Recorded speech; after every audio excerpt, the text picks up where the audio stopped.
আসসালামু আলাইকুম। সংবাদে আপনাদের সবাইকে স্বাগত জানাচ্ছি। আমি ফিরোজ তোহা। শুরুতেই আরবে কেবলস সংবাদ শিরোনাম জানিয়ে দিব সর্বশেষ গুরুত্বপূর্ণ আপডেট বাংলা সংবাদ। শুরুতে শিরোনাম। কোটা আন্দোলনকারীদের নতুন কর্মসূচি ঘোষণা। কোটা বৈষম্য নিরসন করে সংসদে আইন পাশের লক্ষ্যে জরুরি অধিবেশনের আহ্বান এবং ২৪ ঘণ্টার মধ্যে মিথ্যা মামলা প্রত্যাহারের দাবিতে নতুন কর্মসূচি ঘোষণা করেছে আন্দোলনরত শিক্ষার্থীরা। এরপর জানিয়ে দিব কোটা আন্দোলন সফল হলে গণতন্ত্রের জন্য লড়াই হবে, বললেন বিএনপি চেয়ারপারসনের উপদেষ্টা মেজর জেনারেল অবসরপ্রাপ্ত হাফিজউদ্দিন আহমেদ বীর বিক্রম। এদিকে সরকার কোটার মাধ্যমে দলীয় কর্মী নিয়োগ করতে চায় বলে অভিযোগ করেছেন বাংলাদেশ জামাত ইসলামের সেক্রেটারি জেনারেল অধ্যাপক মিয়া গোলাম পরোয়ার। এদিকে বাংলাদেশ অনিশ্চয়তার দিকে ছুটে চলেছে, অভিযোগ করলেন বিএনপির জাতীয় স্থায়ী কমিটির সদস্য বেগম সেলিমা রহমান। জানিয়ে দিব সীমান্ত নিরাপত্তায় সংসদকে ৪ পরামর্শ দিল হাইকোর্ট। বাংলাদেশের সীমান্ত নিরাপত্তা কার্যকরভাবে রক্ষা, অন্তরাষ্ট্র সীমান্ত অপরাধ শূন্যের কোটায় নামিয়ে আনা এবং জাতীয় রাজস্ব আয় ফাঁকি প্রতিরোধ করতে হলে সীমান্ত রেখা থেকে বাংলাদেশের অভ্যন্তরে ১০ মাইল বিজিবির সম্পত্তি ঘোষণা করা, সীমান্ত রেখা থেকে ৮ কিলোমিটার জমি সম্পূর্ণ ফাঁকা এবং সমান রাখাসহ সংসদকে ৪ পরামর্শ দিয়েছে হাইকোর্ট। এবং সর্বশেষ জানিয়ে দিব ইউরোপকে সরাসরি হুমকি দিলেন সৌদির যুবরাজ। আঞ্চলিক রাজনীতিতে মধ্যপ্রাচ্যে পশ্চিমাদের সবচেয়ে বড় খুঁটি সৌদি আরব, কিন্তু যুবরাজ মোহাম্মদ বিন সালমান সৌদি আরবের ক্ষমতার দৃশ্যপটে আসার পর থেকে পশ্চিমাদের সেই আস্থা নড়বড়ে হয়ে পড়েছে। রিয়াদকে এড়িয়ে মধ্যপ্রাচ্যে খবরদারি প্রতিষ্ঠা সম্ভব নয়, তাই বিকল্প কোনো শক্তির উত্থান হওয়ার আগ পর্যন্ত রিয়াদের বিকল্প নেই পশ্চিমাদের হাতে। প্রিয় দর্শক, এতক্ষণ শুনছিলেন সংবাদ শিরোনাম, এবারে বিস্তারিত। তবে তার আগে বন্ধুরা অনুরোধ থাকবে এই সংবাদটি সম্পর্কে আপনার মূল্যবান মতামত কমেন্ট করে জানিয়ে দিন। আর বন্ধুরা, এই সংবাদটিতে একটি লাইক দিয়ে আমাদের সঙ্গেই থাকুন। আর আপনি যদি আমাদের চ্যানেলে নতুন হয়ে থাকেন বন্ধুরা, ভিডিওটি দেখতে দেখতে চ্যানেলটি সাবস্ক্রাইব করে রাখুন। কমেন্ট করে জানিয়ে দিন আপনি কোন স্থান থেকে আমাদের সংবাদটি দেখছেন এবং শুনছেন। আর বন্ধুরা, এই সংবাদটি আপনার ফেসবুক সোশ্যাল মিডিয়ায় শেয়ার করে বন্ধুদের মাঝে ছড়িয়ে দিন। কোটা আন্দোলনকারীদের নতুন কর্মসূচি ঘোষণা। কোটা বৈষম্য নিরসন করে সংসদে আইন পাশের লক্ষ্যে জরুরি অধিবেশন আহ্বান এবং ২৪ ঘণ্টার মধ্যে মিথ্যা মামলা প্রত্যাহারের দাবিতে নতুন কর্মসূচি ঘোষণা করেছেন আন্দোলনকারী শিক্ষার্থীরা। আগামীকাল রোববার ১৪ জুলাই সকাল ১১টায় বঙ্গভবন অভিমুখে গণপদযাত্রা এবং মহামান্য রাষ্ট্রপতি বরাবর স্মারকলিপি প্রদান করবেন শিক্ষার্থীরা। এছাড়াও অন্যান্য শিক্ষা প্রতিষ্ঠান নিজ নিজ জেলা প্রশাসক কার্যালয় অভিমুখে পদযাত্রা নিয়ে একই দাবিতে জেলা প্রশাসকের মাধ্যমে মহামান্য রাষ্ট্রপতি বরাবর স্মারকলিপি প্রদান করবেন। গত ১১ জুলাই শাহবাগ মোড়ে পুলিশের সঙ্গে ধাক্কাধাক্কিতে জড়ায় আন্দোলনকারীরা, এমনকি ব্যারিকেড ভেঙে খানিকটা সামনে অগ্রসর হয় এবং জলকামানের উপর উঠে উল্লাসও করেছেন অনেকেই। এই ঘটনায় শিক্ষার্থীদের বিরুদ্ধে মামলা করা হয়েছে। পুলিশের যানবাহন ভাঙচুর অর্থাৎ সরকারি সম্পত্তির ক্ষয়ক্ষতি, পুলিশের সদস্যদের উপর হামলা এবং মারধরের অভিযোগ তুলে শুক্রবার ১২ জুলাই রাতে রাজারবাগ পুলিশ লাইন্সের পরিবহন বিভাগের গাড়ি চালক খলিলুর রহমান বাদী হয়ে রাজধানীর শাহবাগ থানায় এই মামলা করেছেন। মামলায় আসামি হিসেবে অজ্ঞাত পরিচয় অনেক শিক্ষার্থী নাম উল্লেখ করা হয়েছে।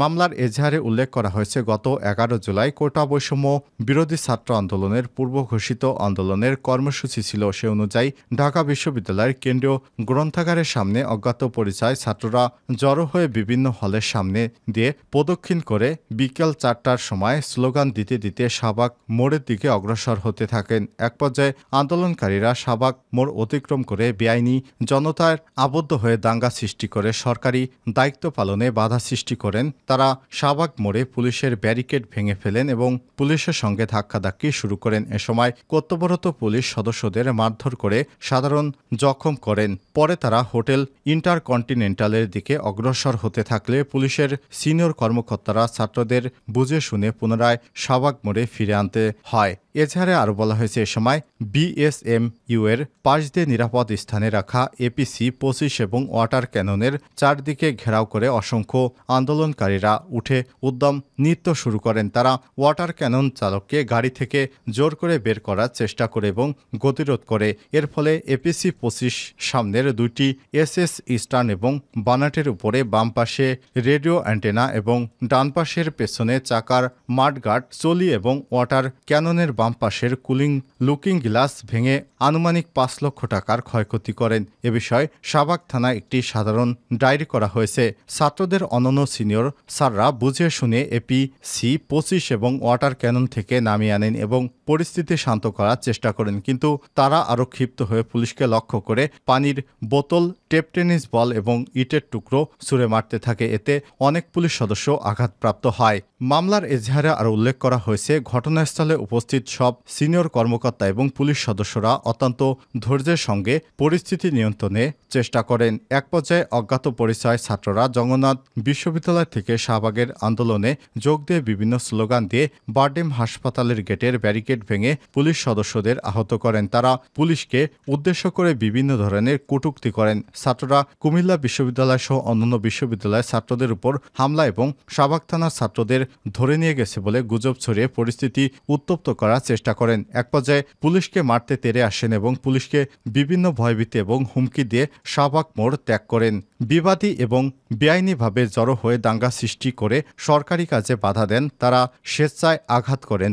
গতিরোধ, দাঙ্গা দমনকারী কর্তব্যরতদের প্রতি আক্রমণ এবং বাধা দিয়ে ক্ষতি সাধন এবং ভয়ভীতি দেখান বলেও এজাহারে উল্লেখ করা হয়েছে।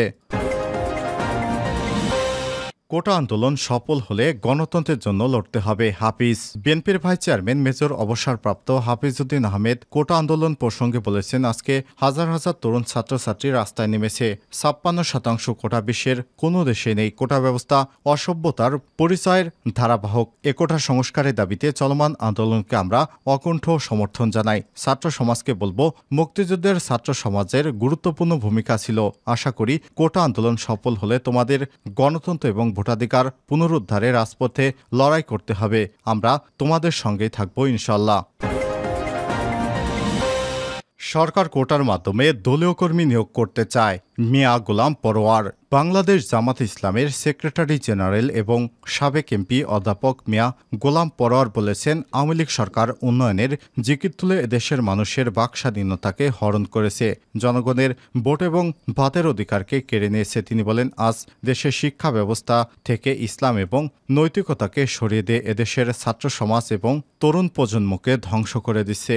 শিক্ষিত তরুণ যুবকেরা শহরে ঘুরে ঘুরে চাকরি পাচ্ছে না পেয়ে বেকারত্বের জাতাকলে পিষ্ট হচ্ছে। অথচ কোটা ব্যবস্থা পুনর্বহালের মাধ্যমে মেধাবীদের বঞ্চিত করে দলীয় নেতাকর্মীদের নিয়োগ চূড়ান্ত করার চক্রান্ত করছে সরকার। আর শনিবার 13 জুলাই এক বিবৃতিতে এসব কথা জানান তিনি বলেন, বেকারত্ব দূর করতে না পারা এবং মেধাবীদের মূল্যায়ন করতে না পারার ব্যর্থতা সরকারের। দীর্ঘ 15 বছর ধরে দেশের ক্ষমতার মসনদে বসে থেকে উন্নয়নের জিকির তোলা আওয়ামী লীগ সরকারকে এবার জবাব দিতে হবে। বর্তমান সরকার দেশের স্বাধীনতা এবং সার্বভৌমত্ব বিরোধী চুক্তি এবং সমঝোতার মাধ্যমে দেশকে রাহু গ্রাসে পরিণত করতে চাচ্ছে এবং দলীয় লোকদের দ্বারা লাগামহীন দুর্নীতি এবং লুটপাটের মাধ্যমে দেশকে অচল করে দিচ্ছে। মূলত এই সরকার জনগণের ভোটে নির্বাচিত নয় বলেই এদেশের জনগণের প্রতি তাদের কোনো দায়বদ্ধতা নেই। বাংলাদেশ অনিশ্চয়তার দিকে ছুটে চলেছে সেলিমা রহমান। বিএনপির জাতীয় স্থায়ী কমিটির সদস্য এবং সাবেক মন্ত্রী সেলিমা রহমান বলেছেন, দেশ আজ ভয়াবহ পরিস্থিতি বিরাজ করছে। সবচেয়ে বড় ভয়াবহ হচ্ছে দেশের স্বাধীনতা হুমকির মুখে পড়েছে। বাংলাদেশ এক অনিশ্চয়ের দিকে ছুটে চলেছে। আর শনিবার 13 জুলাই জাতীয় প্রেস ক্লাবে বাংলাদেশ ইয়ুথ ফোরামের উদ্যোগে ভারতের সঙ্গে অসম চুক্তি, বাংলাদেশের স্বাধীনতা সার্বভৌমত্বের উপর হুমকি শীর্ষক আলোচনা সভায় তিনি এসব কথা বলেন। সেলিমা রহমান বলেন, মুক্তিযুদ্ধের মাধ্যমে দেশ স্বাধীন স্বাধীন হয়েছে, ছাত্র শ্রমিক নারী পুরুষ সেই যুদ্ধে অংশগ্রহণ করেছে। সমস্ত দেশ ঐক্যবদ্ধ হয়েছিল, শুধু কিছু রাজাকার ছাড়া দেশ। স্বাধীনতার 52 বছর পরও আমাদের যে চাওয়া ছিল, আমাদের যে পাওয়া ছিল, আমরা সেটা পাইনি।